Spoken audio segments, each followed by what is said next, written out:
Bonjour à tous et bienvenue à tous les Batignolles du dimanche matin. Nous sommes très heureux de vous accueillir pour une session de 45 minutes sur les actualités de l'embolie pulmonaire. Donc j'ai le plaisir de co-modérer cette session avec le docteur Guillaume Goudot, qui est cardiologue à l'HEGP et qui représente le groupe Aorte et Vaisseaux de la Société française de cardiologie, un groupe très dynamique.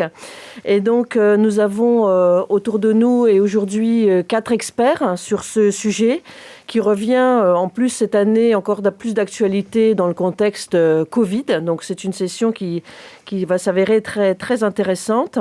Et nous allons démarrer tout de suite avec la première présentation du docteur Menneveau de Besançon.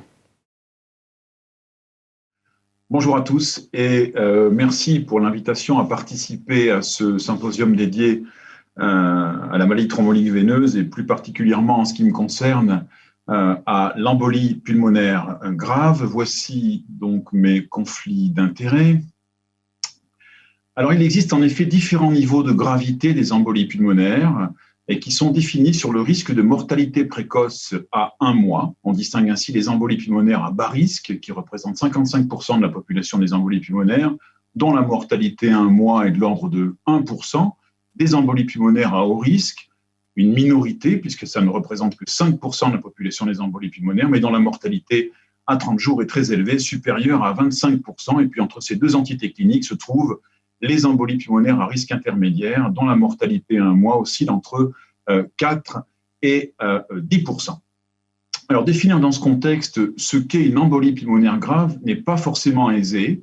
Sur quels critères faut-il s'appuyer? Est-ce qu'il faut s'appuyer sur des critères anatomiques reposant sur la sévérité de l'obstruction vasculaire pulmonaire, sur des critères fonctionnels qui sont basés sur le retentissement de l'embolie pulmonaire sur le cœur droit, ou sur des critères biologiques et en particulier basés sur l'élévation des biomarqueurs. Et dans ce contexte, beaucoup de biomarqueurs ont été identifiés, témoignant d'une ischémie myocardique, d'une dilatation du ventricule droit, d'une acidose métabolique ou d'une souffrance tissulaire autre.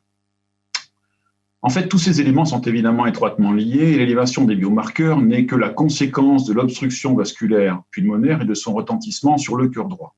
On connaît parfaitement les mécanismes physiopathologiques susceptibles de conduire à la défaillance circulatoire. On sait en particulier qu'au-delà de 50% d'obstruction vasculaire pulmonaire, les pressions pulmonaires et les résistances pulmonaires totales augmentent de façon brutale et exponentielle, et qu'un ventricule droit ne peut assumer une élévation brutale des pressions pulmonaires au-delà de 50 mm de mercure sans défaillir.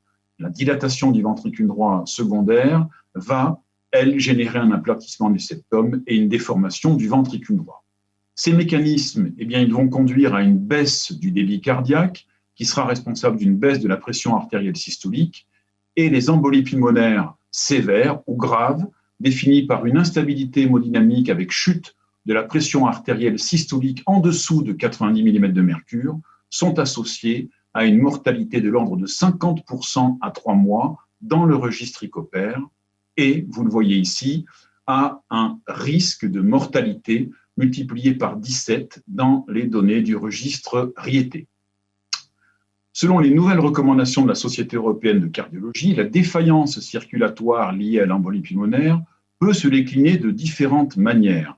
L'arrêt cardiaque, le choc cardiogénique associant hypotension artérielle et syndrome d'hypoperfusion périphérique, ou l'hypotension artérielle systolique isolée inférieure à 90 mm de mercure, ou une chute de 40 mm de mercure de la pression artérielle systolique pour une durée de plus de 15 minutes.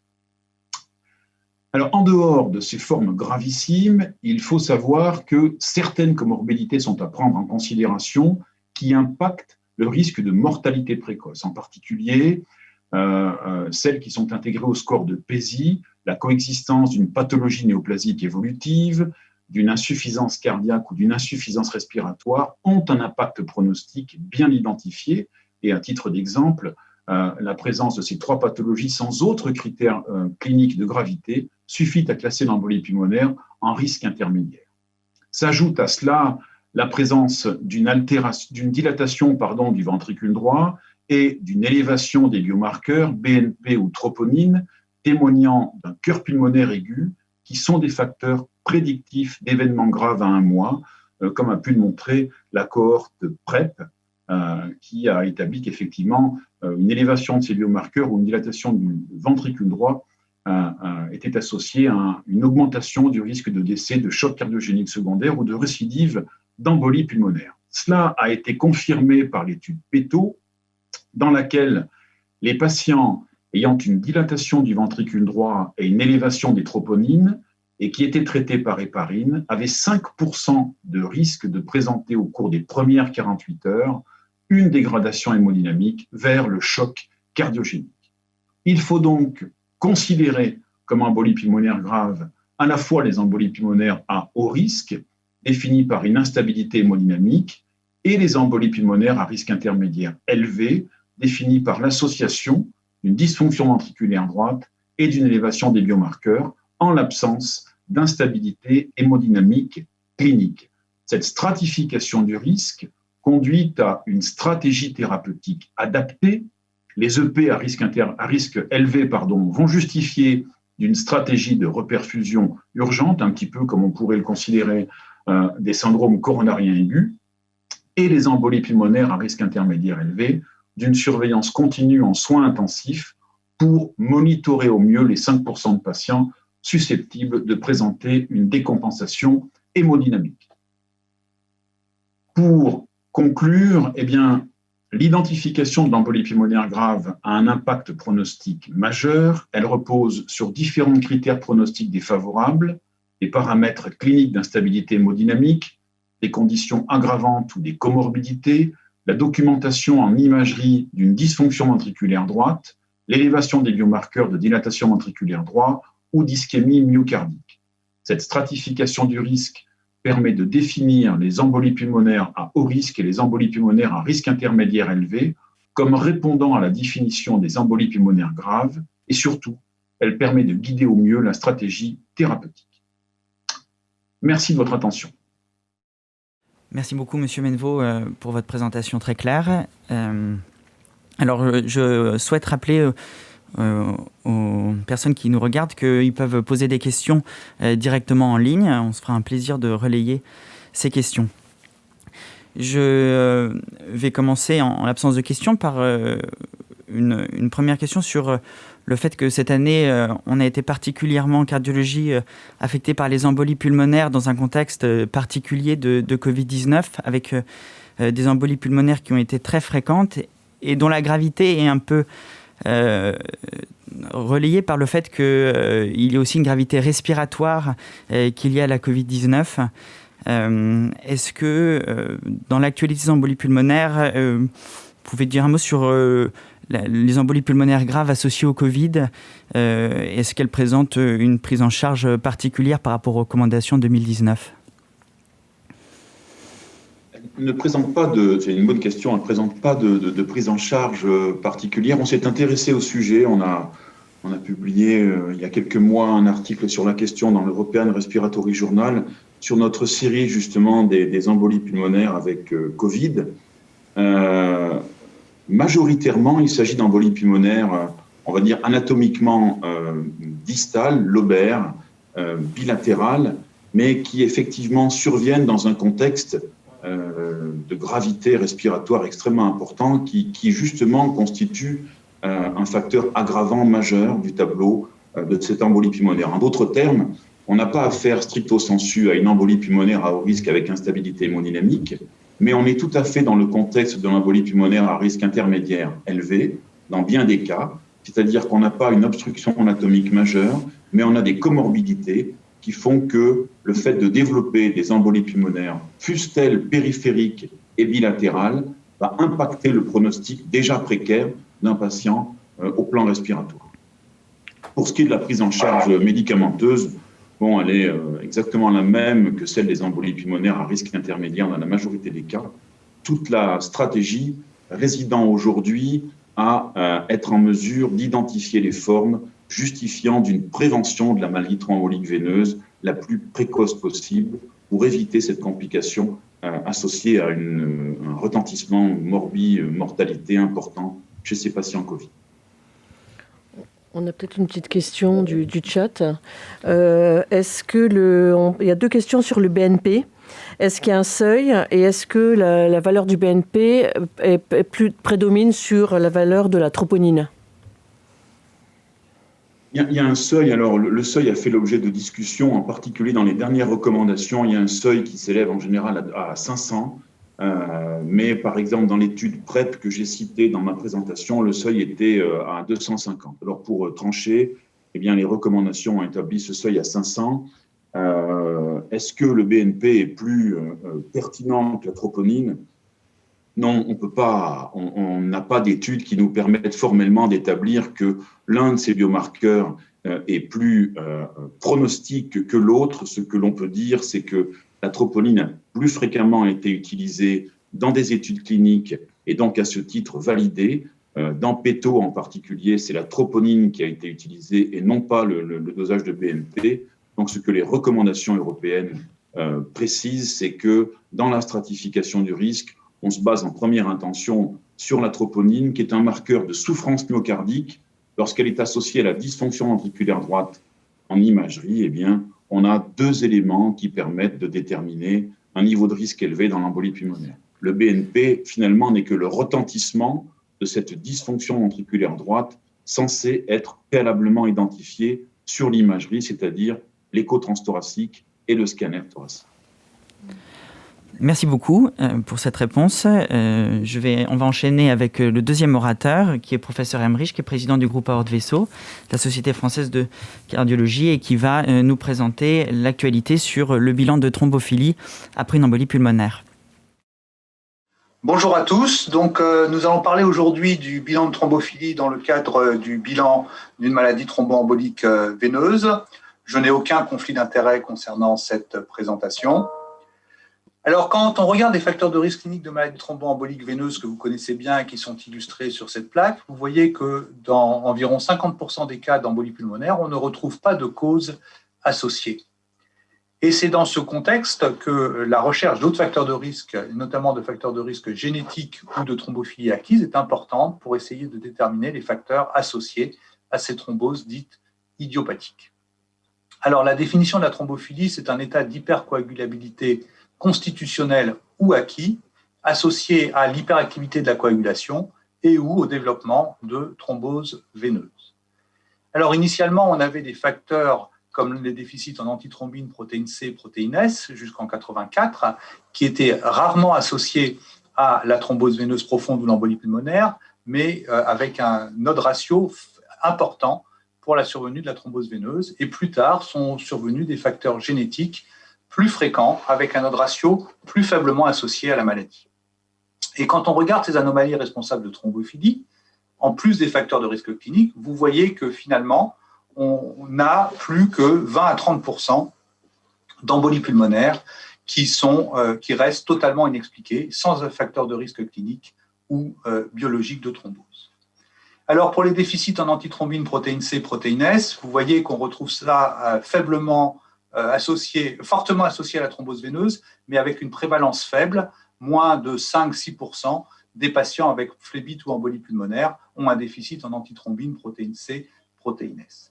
Et les choses ont changé avec évidemment la mise en évidence de la mutation Leiden du facteur 5, fortement associée à la maladie, avec un odds ratio à 5, très prévalent dans la maladie générale, donc puisqu'on la retrouve chez 5% des populations caucasiennes et 20% des patients avec thrombose veineuse. Il en est de même avec la mutation de la prothrombine, odds ratio associé à la thrombose veineuse d'environ 3,5, retrouvé chez 3% des populations caucasiennes et environ 7-8% des patients avec phlébite ou embolie pulmonaire. Et puis, après la mutation Leiden du facteur 5 et la mutation de la prothrombine, de nombreux polymorphismes ont été mis en évidence associés à la thrombose veineuse profonde, avec des odds ratios beaucoup plus faibles, inférieurs à 2.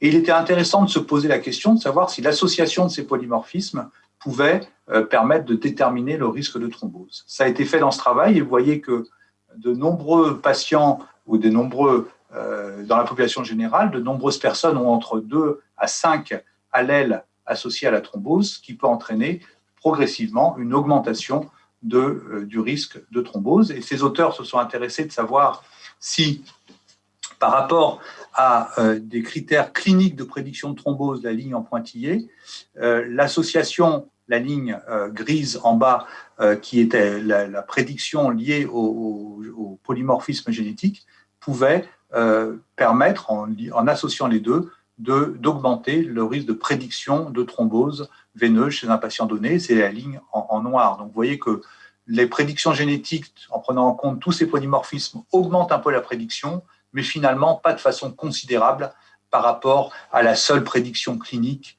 devant un patient donné. D'où la limite de ce déterminisme génétique pour prédire la survenue de thrombose chez les patients.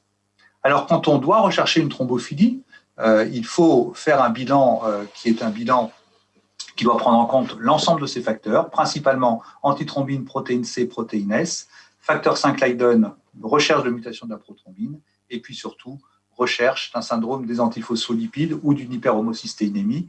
Pour les deux derniers facteurs de risque, c'est associé à la thrombose veineuse et également, c'est intéressant de le savoir, à la thrombose artérielle, ce qui n'est pas le cas des autres anomalies responsables de thrombophilie.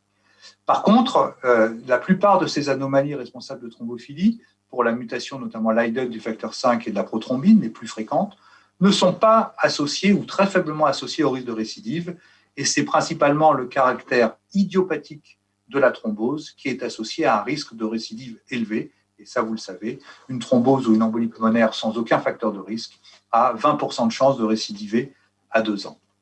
Alors on a des scores de prévention, on a des scores de prédiction de la récidive qui existent, vous les avez sur cette plaque. Ils ne sont pas très discriminants et pas très bons. Le score RDO2, le plus utilisé, n'est valable que chez les femmes et n'est pas valable chez les hommes. Et vous voyez qu'aucun de ces scores ne prend en compte la thrombophilie.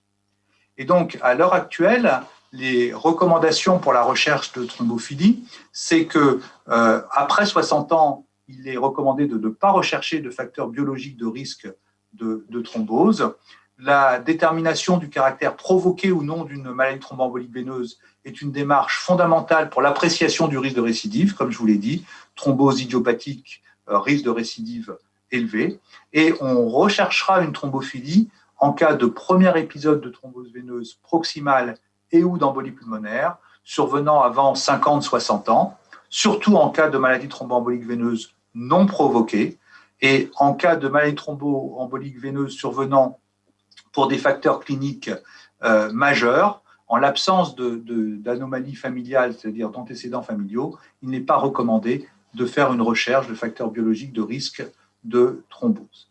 Et en l'état actuel des connaissances, il est recommandé de restreindre en pratique clinique les explorations de laboratoire, comme je vous l'ai dit, à la recherche de déficits en inhibiteurs de la coagulation, antithrombine, protéine C, protéine S, et recherche des mutations Leiden de la prothrombine et du facteur 5, ainsi qu'une recherche de syndrome des antiphospholipides.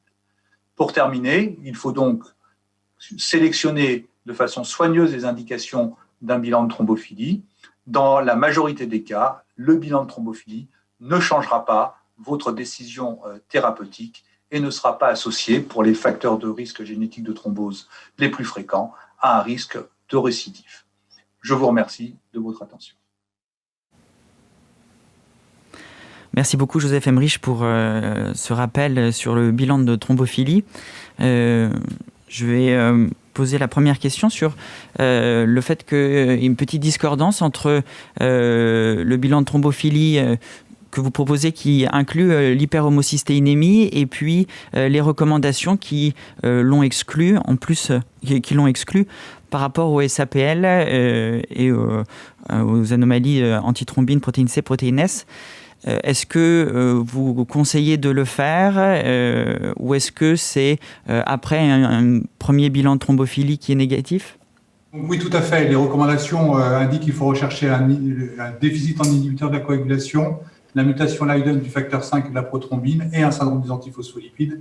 Il n'y a pas lieu de rechercher systématiquement une hyperhomocystéinémie. Il faut le faire, et je l'avais indiqué, uniquement on fait une recherche d'hyperhomocystéinémie quand on a des thromboses artérielles associées ou isolées. Donc, effectivement, pas de recherche d'hyperhomocystéinémie et surtout pas de recherche de la MTHFR, de la mutation qui est très fréquente, systématique. Une deuxième question rapide. Vous l'avez présenté au tout début, les groupes sanguins non hauts peuvent être associés à plus de thrombose. Est-ce que c'est intéressant en termes coût-efficacité de le rechercher comme un risque additionnel? Alors, effectivement, les groupes sanguins non hauts ont un risque de maladie thromboembolique veineuse légèrement augmenté. Ça a été bien démontré, notamment en cas d'association avec la prise de pilules, ça a augmenté le risque de façon importante. Mais en pratique, de toute façon, on ne peut pas changer son groupe sanguin, donc il n'y a pas d'intérêt à le rechercher comme facteur de risque de maladie thromboembolique veineuse. Je rappelle que c'est bien chez les patients anticoagulés au long cours de connaître le groupe sanguin et ça fait partie du bilan qui devrait être fait logiquement et systématiquement chez ces patients quand ils reçoivent des anticoagulants au long cours. Est-ce qu'on peut avoir une réponse très, très rapide, mais une question qui revient, c'est est-ce qu'on peut faire le bilan alors que le traitement anticoagulant est en cours ? Alors, on peut le faire, sachant que notamment pour certains dosages avec les AOD, on est notamment très ennuyé pour la recherche d'anticoagulants circulants lupiques. Et dans ce cas-là, il faut reporter la recherche, le contrôle de l'anticoagulant circulant lupique après l'arrêt du traitement anticoagulant par AOD. Merci beaucoup. Écoutez, on va passer à une autre question qui est très importante. C'est quand est-ce que l'on peut traiter un patient en ambulatoire ? On va écouter la présentation du docteur Mismeti. Bonjour à tous. Lors de cette présentation, nous allons aborder le traitement ambulatoire de l'embolie pulmonaire et chez qui le proposer. Vous avez ici mes liens d'intérêt. Et donc, pour proposer un traitement ambulatoire pour l'embolie pulmonaire, il va falloir qu'on s'appuie sur des données existantes avant et après l'enregistrement des AOD. C'est important puisque ça simplifie le traitement. Et puis, nous allons aborder la possibilité d'identifier des patients éligibles au traitement ambulatoire à faible risque thrombotique et hémorragique. Et puis, bien sûr, on s'appuiera sur la notion d'un parcours de soins permettant de s'assurer de la sécurité de ce traitement ambulatoire. Alors, on part de loin, puisque vous voyez qu'en France, on est à moins de 10% des patients qui reçoivent un traitement ambulatoire en 2014. On va probablement faire mieux, mais vous voyez qu'au Canada, plus de la moitié des patients sont traités en ambulatoire, probablement parce qu'ils ont un parcours de soins nettement mieux identifié et un système de gestion des antivitamines qu'à l'époque également plus simple. Alors, que savons-nous du traitement ambulatoire? On a une méta-analyse de 11 études, 8 cohortes prospectives, 3 essais randomisés qui montrent que ce traitement est relativement sûr, que ce soit en termes de récidive, d'embolie pulmonaire fatale ou d'hémorragie majeure. Le problème qu'on a, c'est comment identifier ces patients à faible risque qui sont éligibles au traitement ambulatoire. On s'appuie pour ça sur des scores de risque. Et le premier d'entre eux, c'est le score de SPSI. Je ne vais pas rentrer dans le détail, mais il s'appuie sur des caractéristiques cliniques des patients et sur des caractéristiques de la sévérité de l'embolie pulmonaire. Sur ces 6 items, si un seul est positif, le patient n'est pas éligible au traitement ambulatoire avec cette règle du SPSI. C'était un score qui avait été démontré pour identifier, pour prédire la mortalité hospitalière. On a construit un deuxième score, le score ESTIA, qui fait intervenir toujours des caractéristiques sur la sévérité de l'embolie pulmonaire, sur des risques associés au traitement, comme l'insuffisance rénale ou le risque hémorragique, et puis, nouveauté, la faisabilité du traitement ambulatoire, que ce soit pour des raisons sociales ou pour des raisons médicales. Et comme le SPSI, si un seul des 11 items est positif, le patient est supposé ne pas être éligible au traitement ambulatoire. Ces 2 scores ont été évalués. C'est une évaluation assez ancienne, 2011 pour la première fois, à la fois pour l'ESTIA et le PSI. On s'aperçoit que le STIA permet d'identifier 50% de patients éligibles au traitement ambulatoire sur la cohorte étudiée, contre 22% pour la règle PSI. Mais dans les 2 cas, le risque thrombotique et le risque hémorragique associés à ce traitement ambulatoire étaient plutôt sûrs. Alors, pourquoi les patients, notamment avec la règle ESTIA, n'étaient pas éligibles à un traitement ambulatoire? On s'aperçoit que c'est essentiellement à cause de la gravité de l'embolie pulmonaire et la nécessité d'avoir un apport en oxygène. Vous voyez que dans plus de 10% des cas, c'est pour des raisons sociales que le patient ne peut recevoir son traitement ambulatoire. Alors, vous avez vu, a priori, le STIA identifie plus de patients éligibles au traitement ambulatoire. Il y avait un vrai intérêt à comparer de façon randomisée, directe, ces deux scores, STIA et SPECI. Ça a été fait avec l'étude OMPI, présentée tout récemment par Pierre-Marie Roy, et qui montre que, en fait, quand on fait une comparaison directe, un tiers des patients sont éligibles à un traitement ambulatoire, que ce soit SPECI ou STIA, et qu'on fait ça avec une relative sécurité en termes de récidive, hémorragie majeure ou mortalité toute cause, avec moins de 4% d'événements. La difficulté qu'on a avec le SPECI et le STIA, c'est qu'on reste sur des caractéristiques cliniques. Et on sait que dans la stratification de la prise en charge de l'embolie pulmonaire, on s'appuie sur des biomarqueurs prédictifs de la mortalité. Ces biomarqueurs, c'est de l'imagerie de dysfonction ventriculaire droite ou des biomarqueurs biologiques comme le NT-proBNP ou la troponie. Et quand on applique ces biomarqueurs sur des patients supposés être à faible risque et donc éligibles au traitement ambulatoire avec le score de PESI ou le score STIA, on s'aperçoit qu'ils amènent une donnée supplémentaire puisque le risque de mortalité précoce est multiplié par 3 à 4 à 6 même quand on a ce biomarqueur présent, même chez les patients supposés être à faible risque et éligibles à un traitement ambulatoire. Donc bien sûr, on a évalué tout ceci, et notamment en comparant le score STIA auquel on associe un NT-proBNP versus le STIA tout seul. Et finalement, quand on fait cette comparaison, on s'aperçoit que le score de STIA tout seul permet d'identifier des patients éligibles à un traitement ambulatoire avec des résultats qui sont similaires à ceux qu'on a avec le STIA plus NT-proBNP. Et finalement, avec ces résultats-là, on est un peu déçu, le NT-proBNP amène peu de choses. C'est exactement la même chose avec l'application de biomarqueurs d'imagerie sur le score de STIA. Et dans cette étude, qui est une cohorte prospective chez 500 patients qui ont un STIA négatif et l'absence de dysfonction ventriculaire droite, on s'aperçoit que finalement, on n'amène peu grand-chose par rapport à ce qu'on savait du score STIA tout seul, et c'est encore une fois un petit échec. L'intérêt de cette étude, c'est qu'elle n'a été conduite qu'avec un anticoagulant oral direct, le rivaroxaban, donc plutôt une prise en charge thérapeutique moderne. Donc là aussi, on s'aperçoit que les AOD, c'est sûr et efficace pour cette prise en charge du traitement ambulatoire. Puis, petite notion intéressante, c'est que 5% des patients avaient plus de 80 ans dans cette étude et 6% un cancer actif qui laisse envisager un traitement ambulatoire chez ces populations-là. Et donc, la conclusion de ma présentation, c'est que le traitement ambulatoire de l'embolie pulmonaire est a priori faisable chez un grand nombre de patients, 50% des embolies pulmonaires stables, tout particulièrement avec les anticoagulants oraux directs, plus simple à manier que les traitements anciens. Ce traitement ambulatoire, il apparaît efficace et sûr. Simplement, il faut noter qu'on peut aller quand même jusqu'à 4% d'événements majeurs et qu'on pourrait possiblement faire encore mieux. Comment faire mieux ? C'est probablement en améliorant nos règles de décision pour identifier les patients éligibles au traitement ambulatoire, en plus du STIA, du SPECI, notamment chez les patients cancéreux et chez les patients avec un âge avancé qui n'auraient pas de comorbidité associée, probablement en utilisant des biomarqueurs nouveaux ou en travaillant sur les cutoffs des biomarqueurs existants, comme le NT-proBNP ou les critères d'imagerie. Et puis surtout, il nous faut travailler de façon importante sur nos parcours de soins, de façon à être sûr que les patients reçoivent la bonne dose, qu'ils soient adhérents au traitement, que la durée du traitement soit optimale et qu'on soit assuré qu'un bilan étiologique sera fait dans de bonnes conditions, que ce soit pour le cancer ou thrombophilie, et puis qu'on aura une vraie évaluation des séquelles à long terme. Voilà, je vous remercie de votre attention.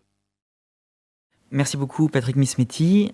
Alors, nous allons directement enchaîner avec la dernière présentation. On fera les questions à la fin. Donc, on a le plaisir d'accueillir Dr Isabelle Mahé de Colombes sur le traitement de l'embolie pulmonaire en cas de cancer sur l'actualité.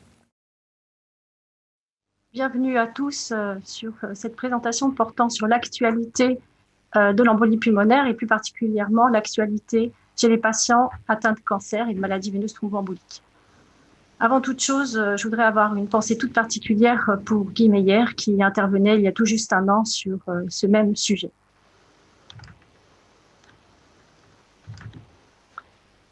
La maladie veineuse thromboembolique associée au cancer est un sujet qui est particulièrement d'intérêt, dont l'incidence est croissante, en lien direct avec l'épidémiologie du cancer, qui elle-même augmente, la prévalence augmente et l'espérance de vie également, ce qui a des conséquences directes sur l'augmentation de l'incidence des maladies veineuses thromboemboliques associées au cancer. Quel est le traitement de référence? Eh bien, depuis plus d'une quinzaine d'années maintenant, le traitement de référence repose sur les héparines de bas poids moléculaire, depuis l'étude CLOT, qui a montré une réduction significative du récidive veineuse thromboembolique sans majoration du risque hémorragique. Ce traitement prolongé par héparine de bas poids moléculaire pose question en raison de l'acceptabilité potentielle des patients de la voie sous-cutanée, raison pour laquelle les nouveaux anticoagulants oraux directs qui ont fait la preuve de leur efficacité dans la maladie veineuse thromboembolique ont été évalués prospectivement dans des essais randomisés, comparatifs par rapport au traitement de référence dans le cancer, qui est l'héparine de bas poids moléculaire. Il y a un an maintenant, nous avions déjà 2 études à notre disposition, l'essai de phase 3 Okizaï cancer avec l'édoxaban, mais également l'étude pilote SELECT-D avec le rivaroxaban, qui ont toutes deux montré un effet plutôt favorable sur le risque de récidive veineuse thromboembolique, mais qui ont également mis en évidence un signal, un surcroît de risque hémorragique, en particulier chez les patients atteints d'une tumeur digestive, qui développaient plus de complications à type d'hémorragie digestive au cours du suivi. Dans ce contexte, les anticoagulants oraux directs ont fait leur apparition comme option dans les différentes recommandations internationales, à un degré divers, que ces recommandations soient d'ordre oncologique ou plutôt d'ordre vasculaire. Mais la question qui se pose est de savoir ce qu'il en est du 3e anti-DISA oral direct qui a été testé dans cette indication, à savoir l'apixaban. L'étude Caravaggio, rapportant les résultats évaluant l'apixaban par rapport à la daltéparine, ont été communiqués lors de l'ACC et publiés simultanément dans le New England Journal of Medicine. Vous voyez ici les résultats. À gauche, l'efficacité, à droite, la tolérance. L'apixaban a montré sa non-infériorité par rapport au traitement de référence.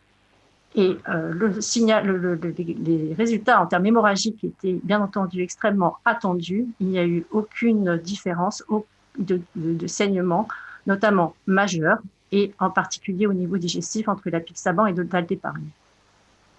En ce qui concerne les saignements cliniquement relevant non majeurs, il y a eu une tendance non significative à avoir plus de saignements dans le groupe apixaban par rapport à la daltéparine. En pratique, on a donc 3 essais à notre disposition, évaluant prospectivement un anticoagulant oral direct, un anti-DISA par rapport au traitement de référence. Que faut-il faire? Que faut-il donner? À qui et pour combien de temps? Ce sont les questions qui se posent. Pour pouvoir y répondre, je fais un bref retour aux essais et à la description des essais avec les 3 molécules qui nous intéressent pour pouvoir les mettre en perspective et évaluer notamment les points communs et les différences. Les points communs, c'est que c'est le schéma utilisé dans le traitement de la maladie thromboembolique qui a été utilisé, tout d'abord. Deuxièmement, le comparateur est le même, le traitement de référence à daltéparine qui a été utilisé dans l'étude CLOT. Deuxièmement. Troisièmement, ce sont toutes des études ouvertes, ce qui est une limitation claire. Maintenant, il y a aussi des différences, notamment en termes de durée d'évaluation, puisque l'édoxaban avait une durée de 12 mois de suivi des patients, alors que le traitement d'étude était imposé pour 6, alors que le rivaroxaban et l'apixaban étaient utilisés pendant 6 mois. Il faut noter que l'étude SELECT-D était une étude pilote et non pas un essai de phase 3. Le principal différence porte sur le critère d'évaluation principal, qui pour Okizaï cancer était un critère principal composite associant le risque de récidive veineuse thromboembolique et de saignement majeur, alors que pour SELECT-D et Caravaggio, il s'agissait des récidives veineuses thromboemboliques. Quels étaient les patients inclus? Ça peut avoir son importance pour la suite et l'application des résultats des différents essais. Vous avez ici les caractéristiques des patients, notamment en termes de description de la maladie veineuse thromboembolique initiale, mais aussi en termes de description de cancer. On voit qu'il y a une majorité de patients qui avaient une embolie pulmonaire, mais à des degrés variables, 58 à 70%. De même, les embolies pulmonaires de découverte fortuite, qui étaient limitées à 20% dans Caravaggio, mais qui allaient jusqu'à 50% dans SELECT-D. Et des patients qui avaient un cancer métastatique essentiellement, où les cancers du poumon et colorectaux sont largement représentés, mais où les patients avec un cancer digestif haut l'étaient beaucoup moins. Les résultats clés, vous les voyez ici résumés ici avec l'efficacité d'une part et la tolérance d'autre part pour chacune des molécules, et je vous propose qu'on les revoie de manière un petit peu plus précise.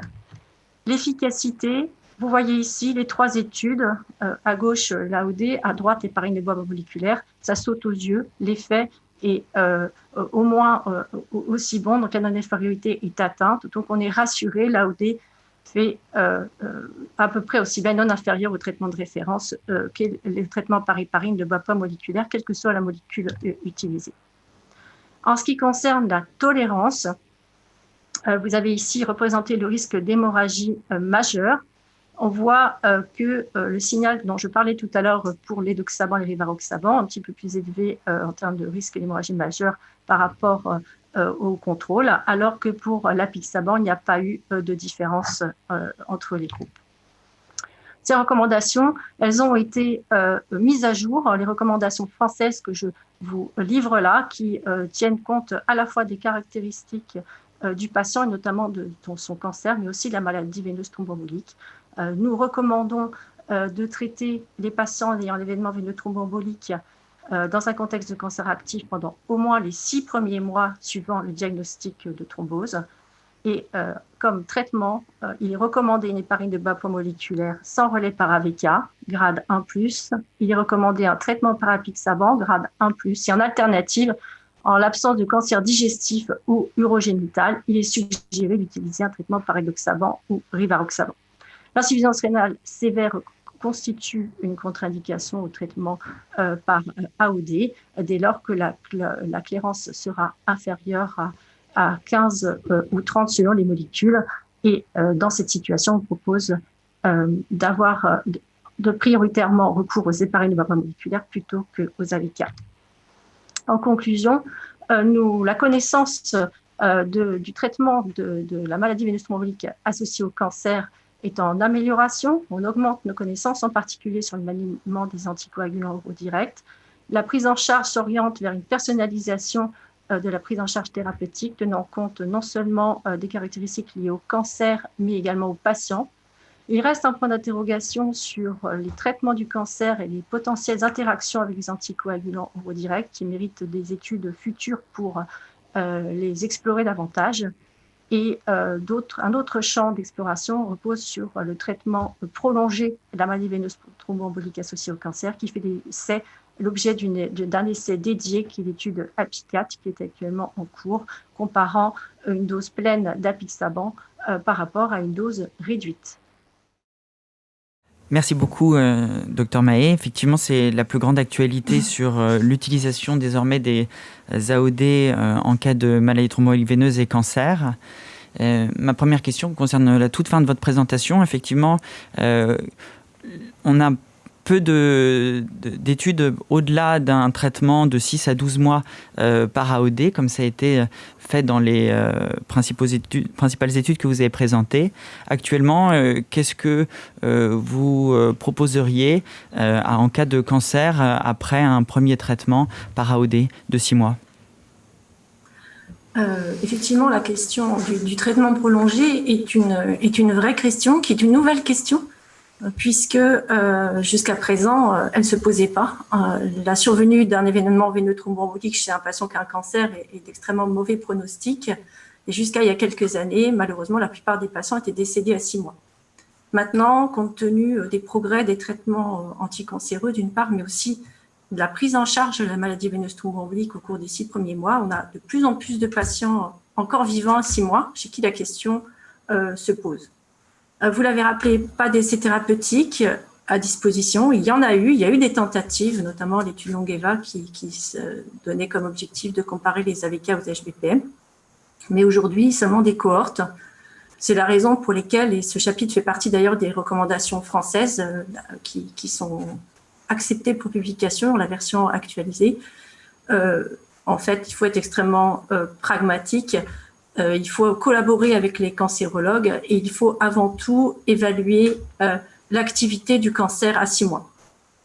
De manière très, très pragmatique, encore une fois, si la thrombose est survenue dans un contexte de cancer et que le cancer est encore actif au bout des 6 mois, à ce moment-là, il est recommandé de continuer un traitement anticoagulant. Après, la question se pose de savoir quel anticoagulant et à quelle dose. Comment est-ce qu'on définit le cancer actif? C'est un cancer pour lequel il y a encore une masse tumorale qui est présente et ou un traitement du cancer en cours, y compris les traitements reposant sur l'hormonothérapie. Alors ça, c'est très schématique, bien entendu. Qu'est-ce que c'est qu'un cancer qui est guéri? À l'inverse, c'est le pendant. Si un cancer est guéri, dans ce cas-là, on peut envisager d'arrêter le traitement. Mais là encore, il faut s'en assurer en collaborant de manière étroite avec le cancérologue. Et toujours sur cette même un peu question, est-ce qu'il y a des paramètres biologiques qui pourraient dire qu'il y a une activité justement thrombotique qui est active? Le cancer actif d'un côté, oui, mais en parallèle, l'activité, le risque en gros thrombotique?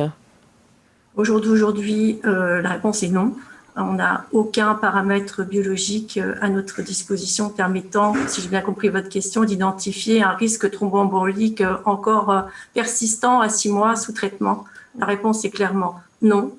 Il faut vraiment tenir compte de... Aujourd'hui, c'est vraiment le facteur le plus fort de l'activité du cancer. Merci.